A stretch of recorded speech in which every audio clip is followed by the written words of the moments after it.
মহালয়ার দিন ঘাটে ঘাটে নিরাপত্তা খতিয়ে দেখার পর হাওড়ার রামকৃষ্ণপুর ঘাটে তর্পণ সেরেছেন রাজ্য পুলিশের ডিজি রাজীব কুমার।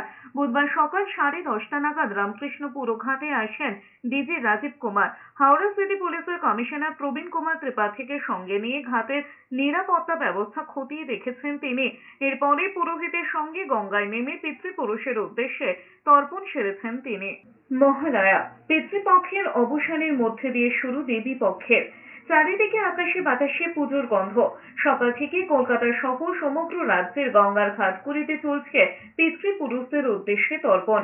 নদীর ঘাটগুলিতে ঠিকঠিকে ভিড়। কলকাতা, হাওড়া, উত্তর ও দক্ষিণ 24 পরগনা সহ মালদা, হুগলি, শিলিগুড়ি, মুর্শিদাবাদ, পশ্চিম মেদিনীপুর প্রতিটি জেলায় গঙ্গার ঘাটগুলিতে চলছে তর্পণ। মহালয়ার দিন পিতৃপুরুষদের অন্ন এবং জলদান করতে গঙ্গার ঘাটগুলিতে ভিড় জমিয়েছেন সাধারণ মানুষ। সকাল থেকেই বাবুঘাটে প্রচুর মানুষের ভিড় রয়েছে।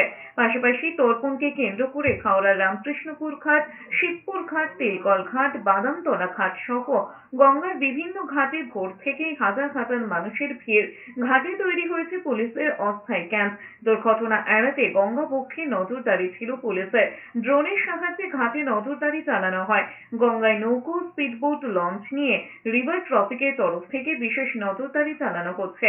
ঘাটে ফেলে দেওয়া হয়েছে দড়ি। বহরমপুরের কলেজ ঘাট সহ বিভিন্ন ঘাটে আতপ চাল তিল দিয়ে চলছে পিতৃপুরুষদের উদ্দেশ্যে তর্পণ। অপ্রীতিকর ঘটনা এড়াতে কড়া নিরাপত্তা মোতায়েন করা রয়েছে।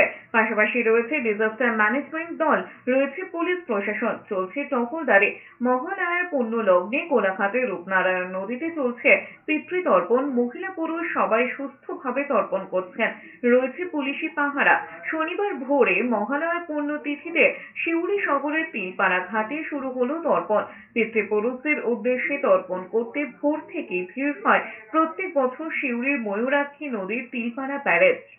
প্লেয়ার তর্পণের জন্য বিভিন্ন ঘাটে একটা স্ট্রং পুলিশ অ্যারেঞ্জমেন্ট করা হয়েছে। তার মধ্যে আমাদের মহিলা পুলিশ আপনারা দেখতে পাচ্ছেন, আমাদের গ্রিন উইনার্স টিম যারা সাইকেলে করে এখন পেট্রোল করছে, আর সিসিটিভি ক্যামেরা থেকে শুরু করে আমাদের ডিএমজি টিম আছে, সিভিল ডিফেন্সের টিম এখানে মোতায়েন করা আছে, আমাদের পুলিশ লঞ্চ আছে যেটা দিয়ে জলের মধ্যে পেট্রোলিং করা হচ্ছে যাতে কোনো অপ্রীতিকর ঘটনা না ঘটে।